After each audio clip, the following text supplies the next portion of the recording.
And it's the sort of thing that, to use the UK application, UCAS as an example. Right. Recently, they've moved from, I think it was last year, from a just giant personal statement to kind of like the UCs do with 3 short answer questions. But the short answers have to add up to 4,000 characters, which is like 700 words or so. So it's the same thing. They've just made it very clear what they want.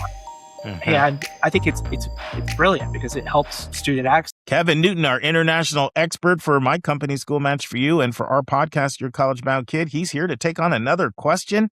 Who's a good fit? Who's a bad fit for going overseas? Kevin, take it away. I mean, the temptation to say everyone's a great is something where if we talk about fit and how no program is perfect for anyone, we kind of extend that out that no country is perfect for anyone or everyone, and no university overseas, no university admissions approach is perfect for everyone. So, it is the kind of thing that, we find some pretty sharp contrast though between the US and for some students who traditionally kind of get a little antsy about the way US admissions works. It's a bit of an off ramp. So why don't we start with good fit? Who's a good fit? I think you've got a few different students who qualify there. First of all, if you are a dual citizen of someplace that you would be interested in going other than the UK, because the UK only awards resident tuition based off residency, this can be a great fit if you're worried about money because it is monumentally more affordable. Right. So a great way to get a great education at a great price. Right. We should not ignore that because as much as we would like to get on, me of all people would like to think of education as, just something you do. It's at the same time, Tom, give our listeners an example of like how much money you'd be looking at paying if you've got citizenship at a few places. So if you're an EU citizen, and we're going to disregard Ireland because Ireland also bases it off of residency, but the rest of the EU bases it off citizenship. There are English language programs in places like Sweden and Italy that are no tuition. Wow. We're looking at Spain for maybe 2,000 or 3,000 euro for a year. That's towards, I think the highest end is when we start looking at the Netherlands at around 11,000 euro for someplace really competitive and really with a lot of funding coming from the students. So, and do you find meals and housing comparable to U.S. meals and housing, or are we talking about? I mean, of course, it probably depends. I'm sure Switzerland is more expensive than some places, right? Switzerland and the Netherlands tend to be quite expensive, and Norway. Norway is quite expensive as well. But students who are interested in, say, Italy or Spain, they can typically make it work pretty affordably. Obviously, if you're looking at like Sydney or Melbourne on the other side of the world, it's more expensive than, say, Canberra or Adelaide or someplace like that. So that's kind of from the economic side. Sure. That makes a lot of sense. And that's important. And we don't want to, ignore that. But when we get into student profiles, I think we've got a few that really pop out. First of all is the student whose extracurriculars are super weak because the rest of the world really doesn't care about your extracurriculars. Right. So that can be a pretty... Right. So the person that just loves school, they're immersed in school. I want to make a division between these two groups. The person who's maybe a B+ student, but it's never found any reason to get speaking from some amount of personal experience, here the person who their big stress relief was going home and playing video games. Right. But they still want to go to college. They still want to do this thing, and they do pretty well. The other big group that I think benefits that this is a great fit for is someone who's hyper competitive, who has, and they feel the strongest part of their college application package, as it were, is their academics and their test scores. Because, you see the clustering here in the US, and Mark, I am not the expert on U.S. admissions. That would be you, my friend. But there's clustering around those perfect scores. And how do you have to fall into extracurriculars and other things to distinguish yourself. If you're already at that level and you're like, well, gee, I never played soccer. I was never in debate or anything like that. My big thing was just school. I was really just interested in what I want to study. That's a great fit because, the best thing, I know I've said this before, but I really just want to drive it home. The best thing for an admissions officer at a really competitive university to read about an American is, I was so interested in X subject that I picked up a book on it that was not assigned. And So does the application actually ask that, or is that something you have to strategically incorporate? Like, I devoured, these books over the summer, You absolutely have to strategically incorporate it. And it's the sort of thing that to use the UK application, UCAS as an example. Right. Recently, they've moved from, I think it was last year, from a just giant personal statement to kind of like the UCs do with 3 short answer questions. But Yeah. the short answers have to add up to 4,000 characters, which is like 700 words or so. So it's the same thing. They've just made it very clear what they want.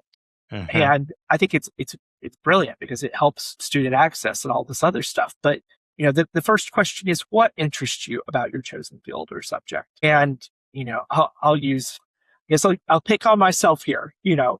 I was a history and Arabic major, and I could say, at the time that I was applying to college, it was 2003. Arabic was pretty lucrative. That's not going to necessarily make or break it at admission. But my best friend was a native Arabic speaker. And, I got to learn a lot about Moroccan culture and Moroccan food because of him. And history, I could talk about, the books that I read, reading other things, having those thoughts. They want to see how your brain works. And, if we skip ahead, let me throw out a couple of things you haven't said that to me feel like they would be a person, right? So I'll throw them all out. You can take them where you want to go. So one, I would say adventuresome. Absolutely. Okay. Another, I would say adaptable because you're adjusting to a whole different culture than, American culture. And some, depending on where you go, maybe significantly different. And then I guess the third one that comes to mind is maturity because one, separation from parents like a long distance, but also there's less handholding in these schools, right? So it doesn't require a level of independence. No, and I think that's, and I think that from the students I've worked with, and I'm going to be careful here because my students, they really self-select on those 3. So it's very rare that, I'm finding myself thinking, okay, that was a 17-year-old move. But I think that the willingness to kind of build those skills too and build that adventurous nature, it is something that I've certainly worked with students who have never been outside of the US, but they're just looking at everything. This is my time to go. And, we have to have conversations about things like, do not smile when you're on the tube or on the metro. Like, if do not do this, do not do that. I did a whole thing recently on staying safe overseas. And some parts of it are just so, it's because of differences in culture and things like that. Like we don't have to worry about gun crime in most places overseas. At the same time, we have to worry about pickpocketing, especially if you're walking around looking like an American. So, we talk about how to not look so I don't want to say obnoxiously American, but so loudly American. Are you seeing a rise of anti-Americanism? I mean, we've been really dabbling in a lot of countries and making enemies. Is that something that people need to think about at all, depending on where they go? That's a tough question. I think and again, this is one of those things where my students tend to self-select for themselves. The students who are inclined to go overseas are the ones who also are frustrated with certain policy decisions being made. That's not universal. Sure. I've certainly had students who agree or disagree or things like that, but it is the sort of thing where I think overall the students who tend to do this see nuance and see that you can't just take a sledgehammer to fix a problem that a scalpel should be solving. And, they want to talk about these things. We soon have to talk about things like, look, if you find yourself in Northern Ireland, do not try to make peace between the Irish and the Northern Irish. You're not going to do it.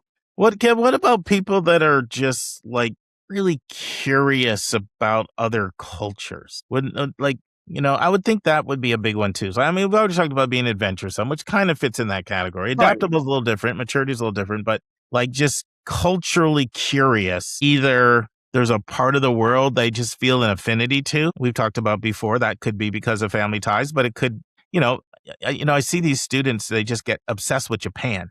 They're all about Japan, and it's almost like a little cult. So often, and it's but that to me falls in that category of like sort of culturally curious. I think that it's interesting to see how that plays out because I've had a number of students who have come in and said, we want to study X region or in X region. And then, we look at the realities of that. And then they're thinking, okay, well, maybe what I need to do is study someplace a little closer, but culturally somewhere in between the two nations and do a study abroad or something like that. This is where we start to drift into, is this really the best idea? Because if the main driver is I'm culturally curious, it can absolutely work if those other pieces are falling into place. If you're just culturally curious and say the rest of your profile is a student who this might not be the best fit for, then this might not be the approach you want to take. Yeah. So are there any things on the opposite side, like signals to you, yeah, you maybe might not be the best person to go a long ways away from home? I think the biggest, and it's not always a determination if they're the best person to go a long ways from home, but just you want to do right by the students you work with. Sure.